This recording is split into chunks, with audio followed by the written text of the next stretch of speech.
আসসালামু আলাইকুম। জামালপুর মাদারগঞ্জ হাওয়াই রোডে দীর্ঘ কয়েক বছর ধরে কাজ চলতেছে। এই রাস্তায় বন্যা আসলেই ভেঙে যায়।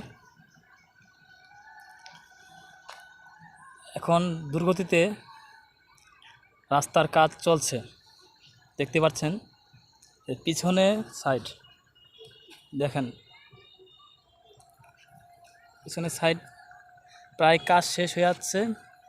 সামনে বন্যা আসবে, তার আগে কাজ শেষ করার জন্য কাজ চলতেছে ধীরগতিতে।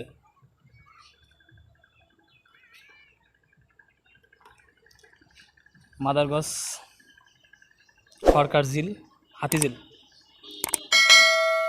হবে এখানে।